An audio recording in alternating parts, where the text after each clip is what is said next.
The air in the boardroom felt heavy, charged with an unspoken tension, the moment I saw him stride in.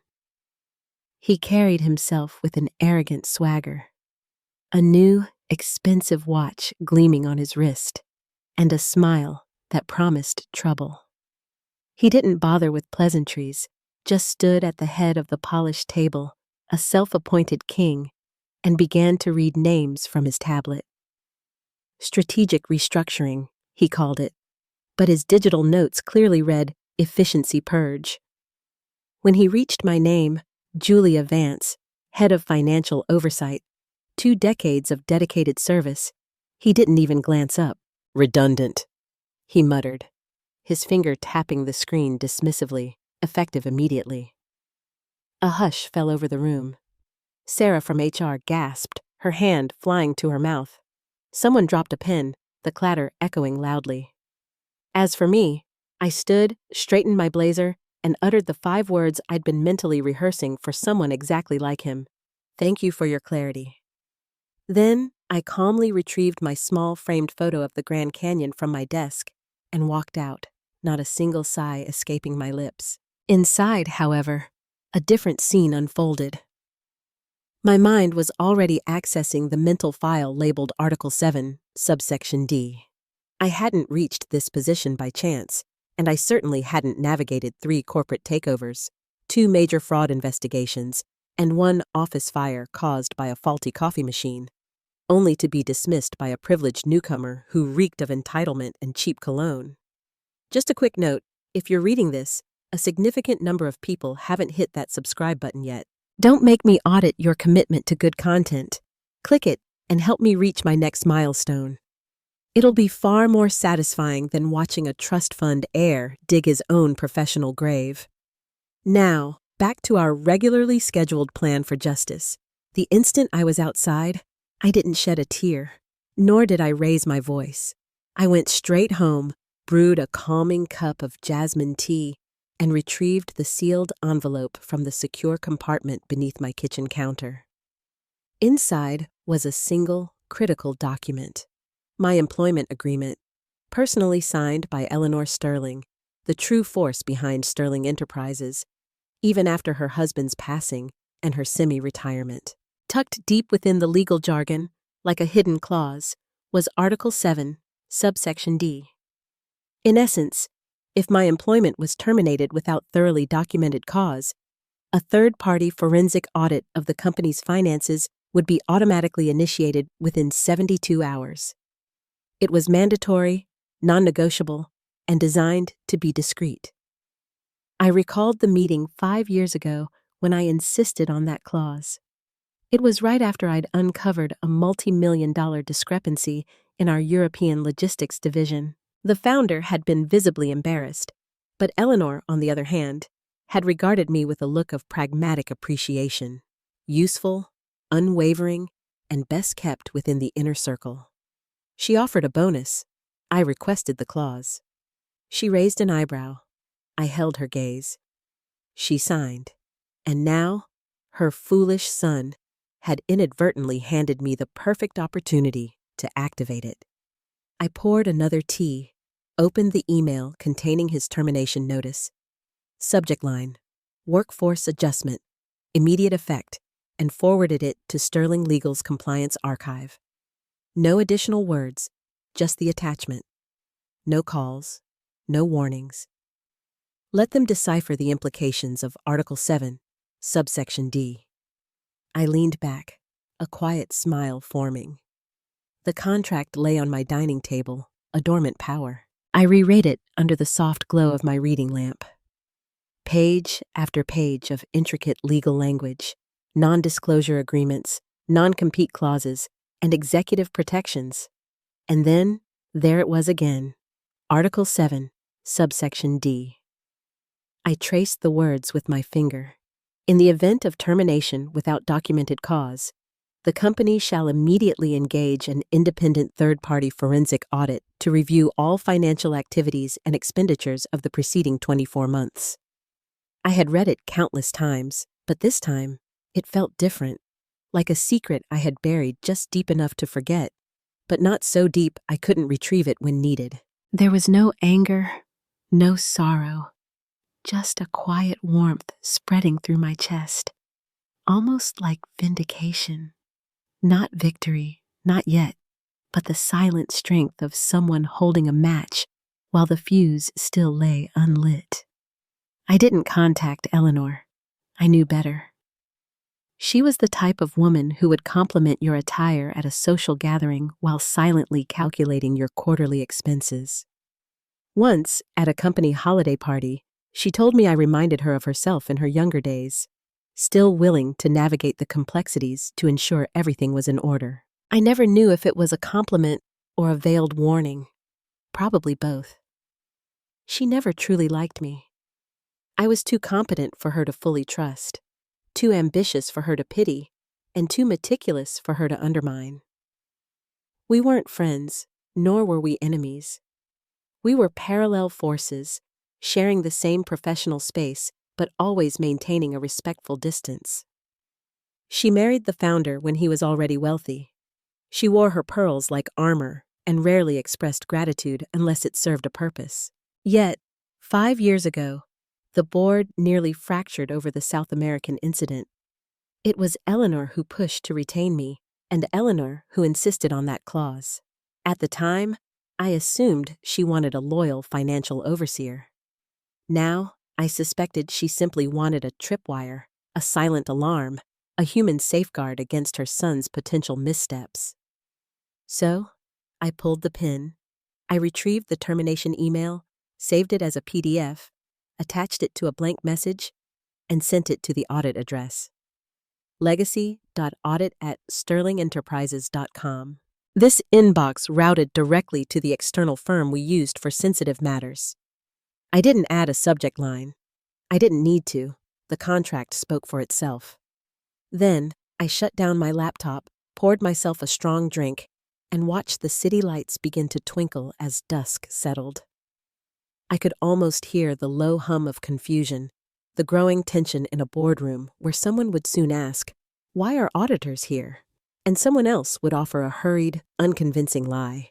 They'd assume it was routine, about old invoices or standard compliance, for about 15 minutes. Then, they'd realize the true nature of the situation.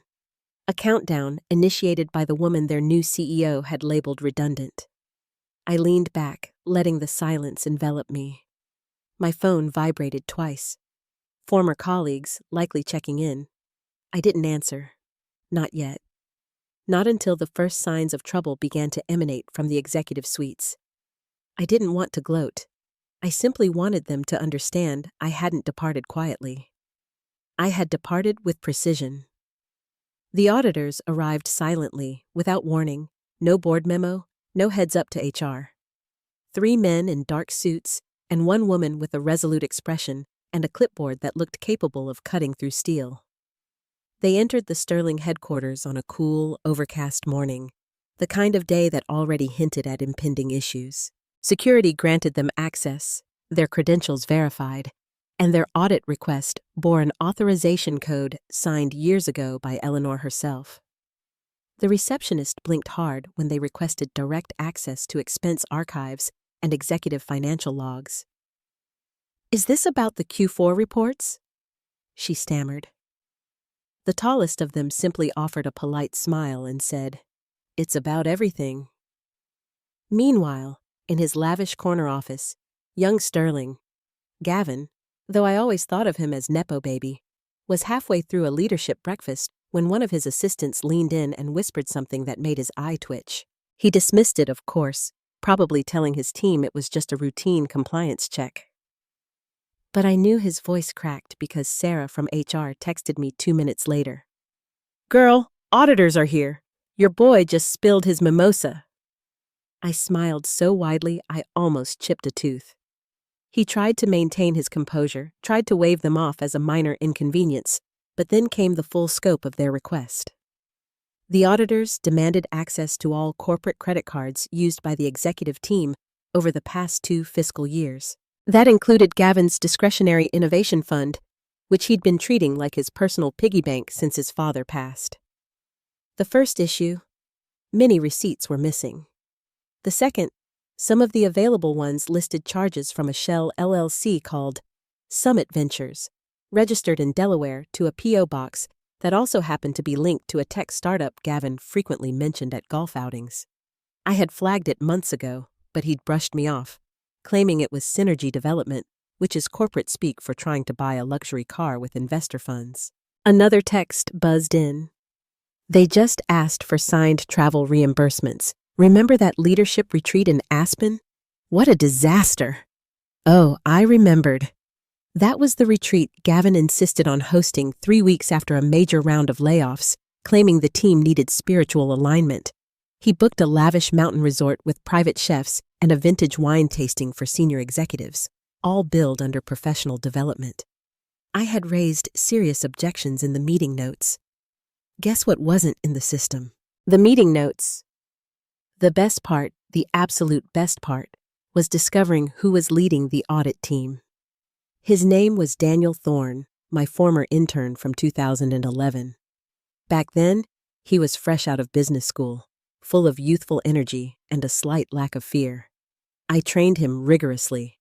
He once nearly cried after I made him redo a report 3 times because he used inconsistent formatting on the spreadsheet headers. I used to tell him, if you're going to thrive in finance, your numbers have to be cleaner than your conscience. Well, guess who grew up to become one of the youngest forensic auditors at Thorne & Associates? Guess who now walked the halls of Sterling? With a flash drive full of questionable decisions and a knowing smirk I instantly recognized from a blurry photo someone had sent me. Daniel Thorne was in the building, and I hadn't lifted a finger. I poured myself a coffee, opened my blinds, and watched the sun struggle to break through the clouds. My phone vibrated continuously. People wanted answers. They wanted to know if I was behind this, if I had orchestrated it. I wasn't behind it. I was it. The whispers began near the espresso machine, between someone's second oat milk latte and another's nervous cough. Why was Julia let go again? Something about performance? She'd been here for 20 years. It doesn't make sense. Someone else chimed in. Didn't she uncover that European logistics issue? A pause, a sip, then silence. And then, so what exactly are the auditors looking for? By noon, the office floor hummed with the sound of passive-aggressive typing and thinly veiled suspicion. People were discreetly sharing screenshots of unusual transactions. A PDF expense report for a consulting session totaling $12,400 at a high-end cigar lounge in Miami started making the rounds, labeled under Innovation Coaching. Meanwhile, Gavin was unraveling like a cheap sweater. He stormed through the corridors like a furious homeowner whose HOA just cited him for overgrown hedges, kicked open his own office door at one point, then slammed it so hard the frame cracked.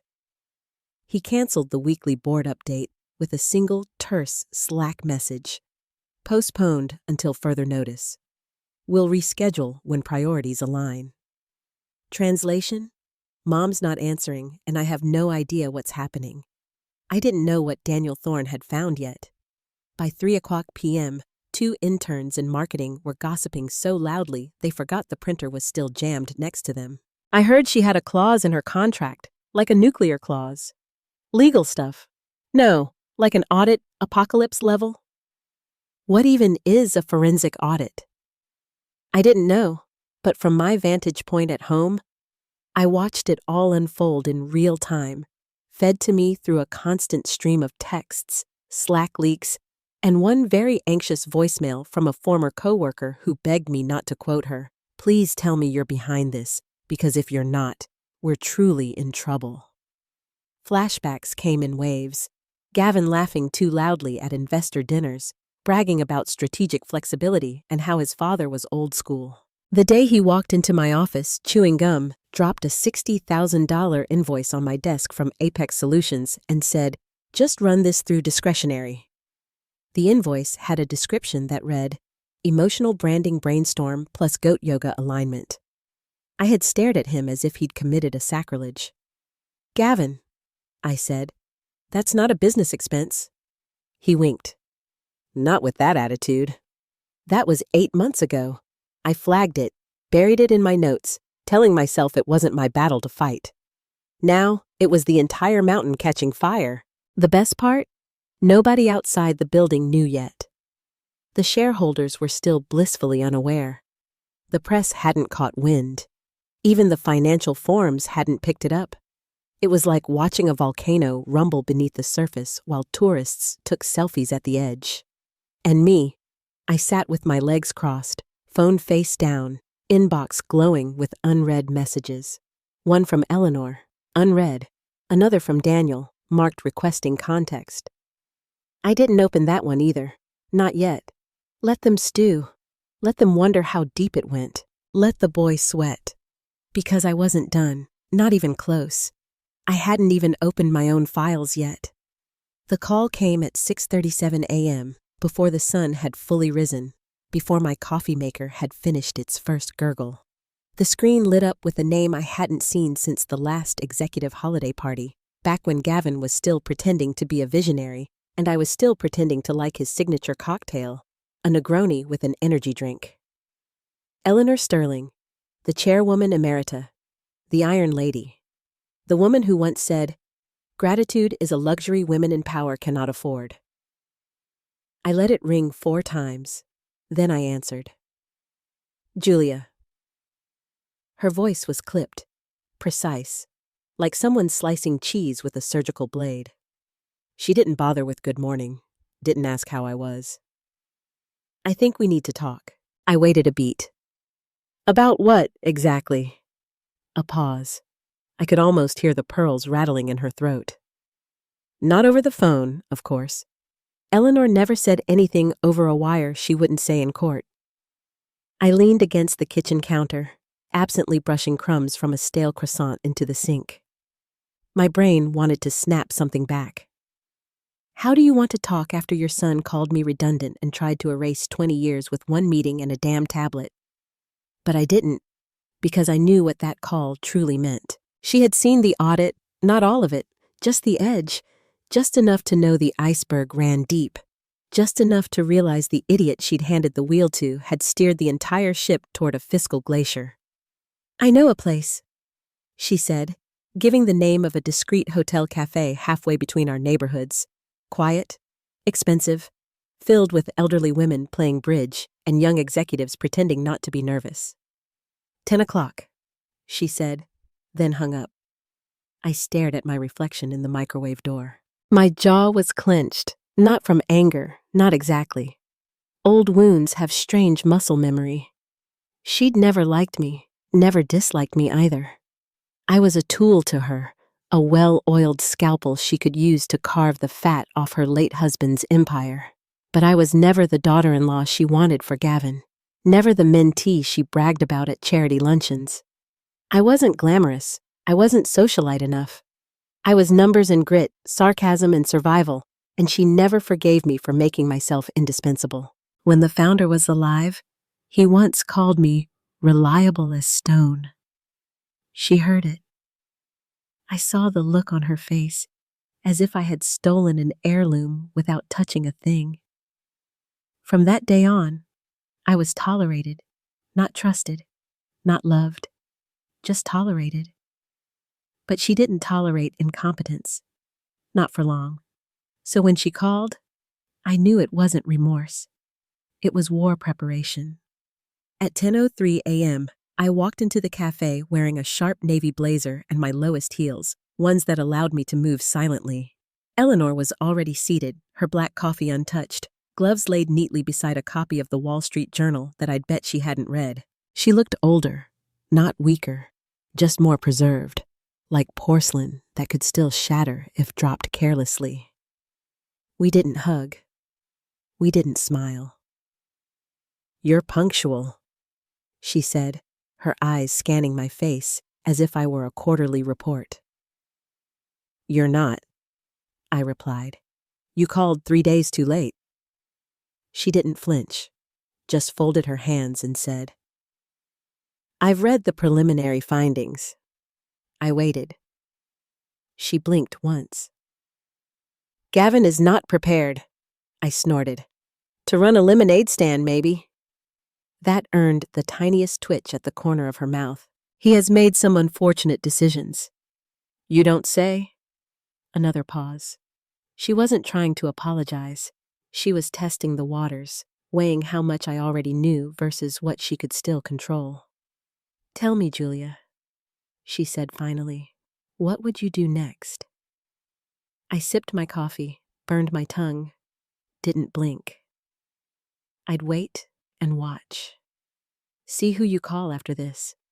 She didn't speak for a moment, just stared.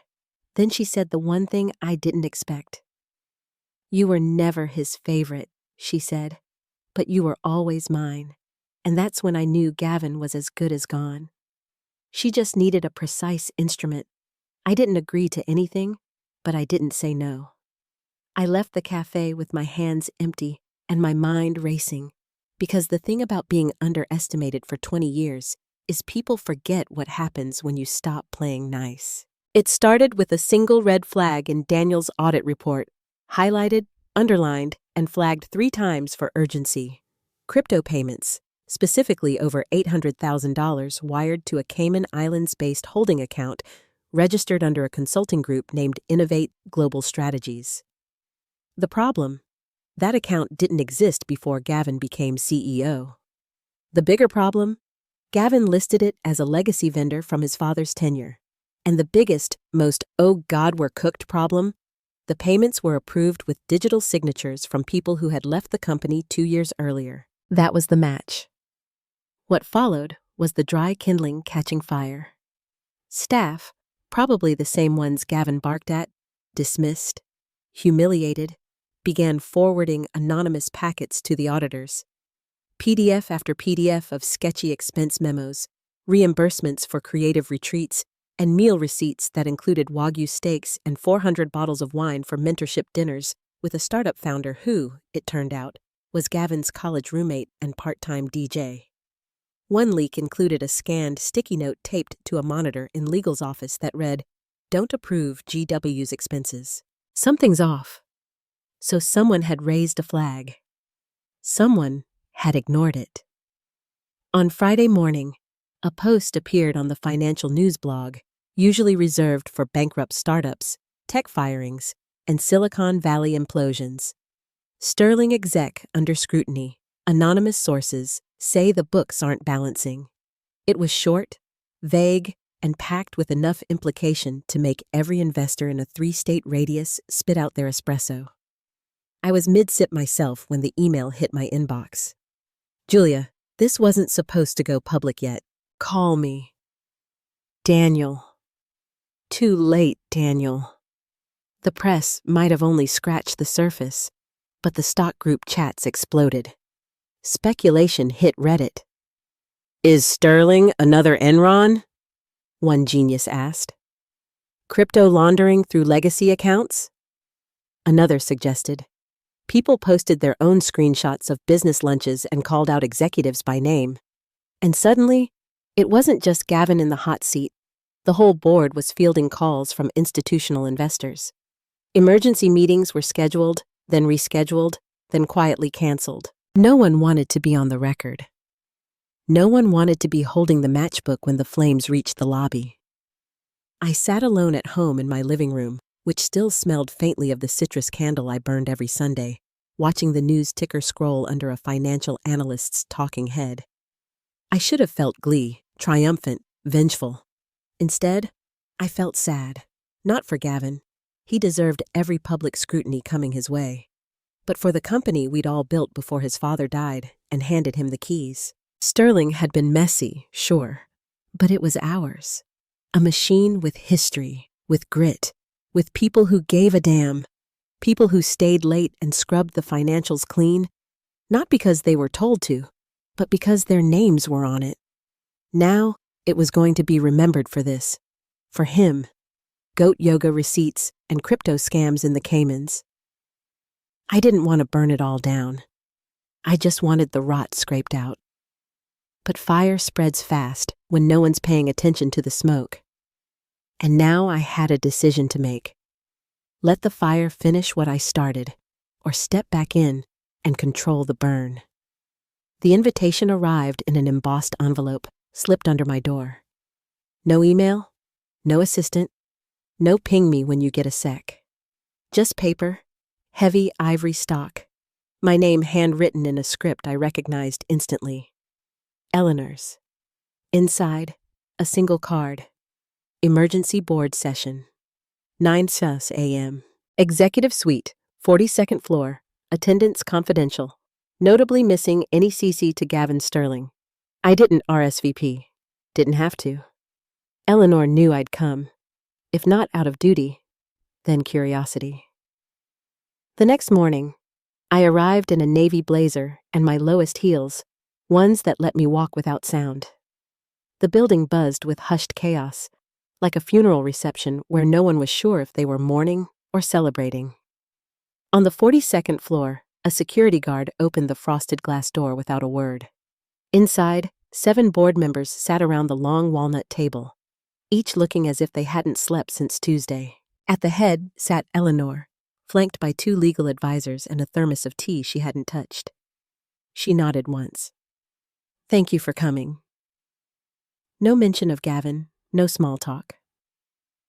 The presentation was already set up. Daniel's team had compiled a preliminary audit summary, and it wasn't pretty. Every page projected on the screen dripped with quiet condemnation. Unauthorized crypto transfers, falsified reimbursements, vendor payments without any traceable deliverables. Many of these, Eleanor said crisply, appear to post-date my son's appointment as CEO. I interrupted. Then she turned to me. We need stability and speed. I'm asking you to step in. Interim executive oversight. Full discretion. No red tape. It wasn't a question, but I answered anyway. No. Her brows lifted a fraction. The room stirred. Someone coughed nervously. I'm not here to clean Gavin's mess off the rug, I said. Not unless I'm allowed to replace the furniture. One of the board members chuckled, then tried to mask it with a cough. Another, Harold, who always smelled like pipe tobacco and quarterly losses, leaned forward. We'll authorize full operational authority, he said. Eleanor's already drafted the motion. Still, I hesitated because even with everything they'd shown me, even with the press circling and the scent of scorched reputation in the air, there was a part of me that didn't want back in. Until my phone buzzed. A single message. No sender, no text, just an image. A screenshot of a group chat labeled Sterling Bros Exec Life. Money Pit. Gavin. Julia's gone. Took her plant and her sad little file cabinet. LOL. Told you finance was dead. Another message below. She probably cried in her Prius. I stared at it for a long moment. My blood didn't boil. It chilled, then settled. Then I stood. I'll take the role, I said, effective immediately. Eleanor gave the faintest of nods. Welcome back. But I wasn't done. I walked to the screen, took the remote from Daniel, and pulled up a separate folder. I had brought my own records. Before we begin, I said, I have one more vendor to add to the review list. I clicked the remote. Gavin approved a Q2 payout labeled Marketing Retreat Bali, except no one went. The airline ticket numbers belonged to 2 influencers from social media, and the Airbnb receipt links to a villa owned by someone with the last name Sterling. The room went dead quiet. I'm not here to be quiet, I said. I'm here to be precise. Then I took my seat at the head of the table, not beside Eleanor, but in her place. The conference room lights were dimmed just enough to make the glowing red highlights on the audit report look like fresh blood. Screens lined the wall in 3 tiers, each loaded with spreadsheets, flagged transactions, and photo receipts that didn't match dates, vendors, or reality. One board member leaned forward, squinting, as if he stared hard enough. Maybe the numbers would rearrange themselves into something less damning. I walked in mid-sentence. They had started without me. A mistake. Eleanor was seated at the side this time, silent, letting them circle the problem like buzzards with clipboards. She didn't even flinch when I stepped to the front. She just tilted her head slightly, as if to say, "Go on then." So I did. "No need to recap," I said, loud enough to slice the room's tension in half. "We're not in the speculation phase anymore. We're in the triage." All eyes shifted. I clicked the remote. The main screen changed. Case ID GS00029. Vendor Innovate Global Strategies. Total $327,900. No proof of deliverables. First transaction hit 3 days after Gavin was installed as CEO. Labeled as Blockchain Architecture Development, no work was produced. Company doesn't even have an IT department capable of integrating blockchain. Click. Next slide. Case ID GS0174. Expense $14,320. Location Bali, Indonesia. Listed as Q2 Marketing Strategy Retreat. No calendar invites, no itinerary. Flight manifests match 2 social media influencers with direct ties to a brand Gavin's been privately investing in, listed under a shell corporation traced back to a Sterling family trust.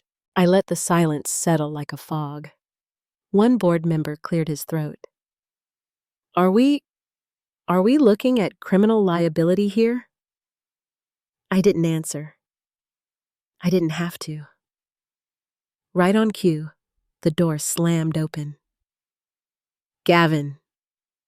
He strode in, red-faced and twitchy, with an intern trailing behind him like a confused duckling. "What the hell is going on?" he barked. "Why am I not on this calendar? Why is she standing there like she's in charge?"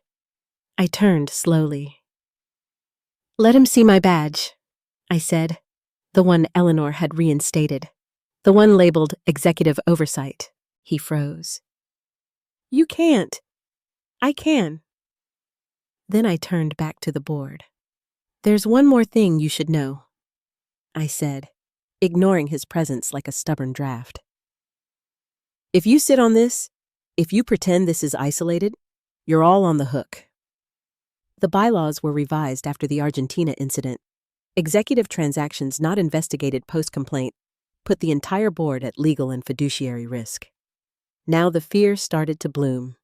Some of you signed off on Gavin's innovation fund. Some of you approved reimbursements you didn't verify. If this goes to the public prosecutor, and it might, you're all going to be asked the same question. What did you know, and when did you choose to stay silent? Gavin stepped forward. "This is character assassination. You have no idea what kind of pressure I've been under." I turned to him, my expression flat as marble. "Funny, I thought that was your brand. Pressure. Performance under pressure, wasn't it? Or was it just performance?" He opened his mouth, but I raised a hand. "One last slide," I said. Click.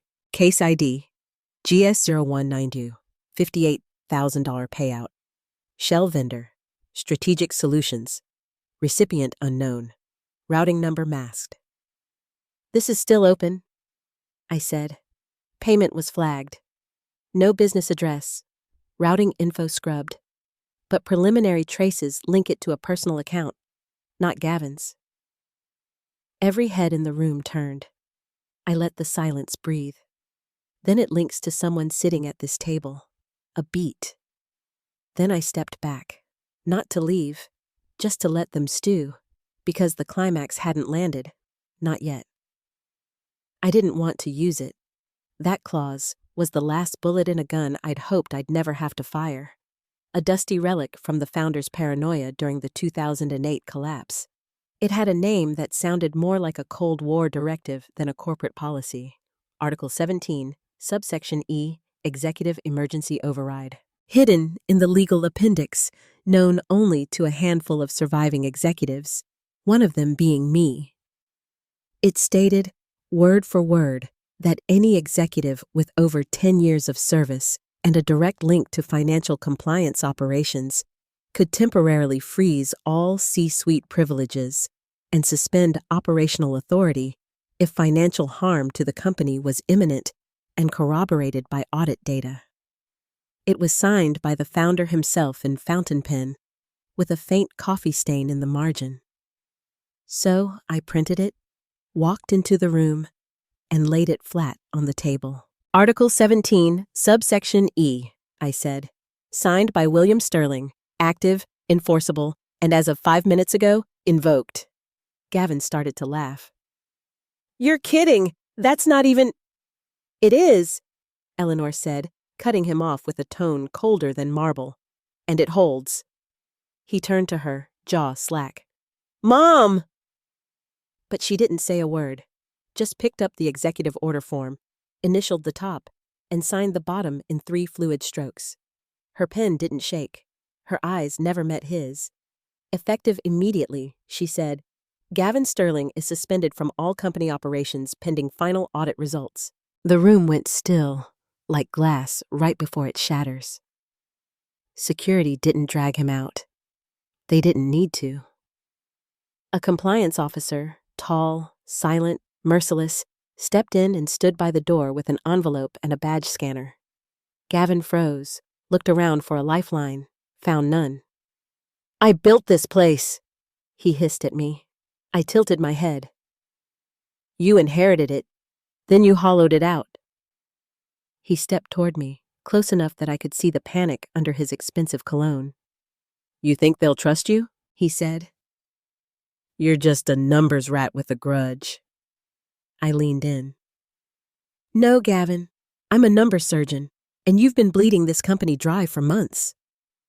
He was escorted out 5 minutes later, past the same receptionist who'd watched me walk out with a potted plant and a pink slip, past the interns who'd overheard his group chat jabs, past the conference room where his strategic retreats had become boardroom jokes.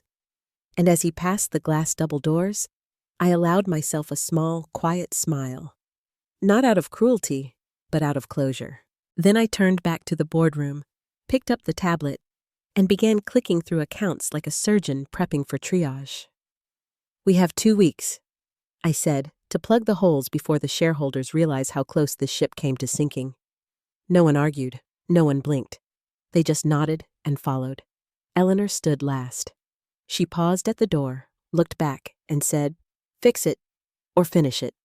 Then she left me alone with the mess. I stared out the window, watching the city blink awake. I'd won. I had control. But all victories come with their own responsibilities. The initial battle was over. Now came the true work. This story teaches us the importance of foresight, meticulousness, and standing firm in our convictions. Julia, through her dedication and strategic planning, ensured that even in a moment of perceived weakness, she had the power to uphold integrity. The positive message is that integrity, hard work, and preparation ultimately prevail. Even when faced with unfairness or arrogance, maintaining your principles and having a clear understanding of your value can turn a seemingly negative situation into an opportunity for positive change and accountability. Your true worth is not determined by others' opinions, but by your actions and the impact you create.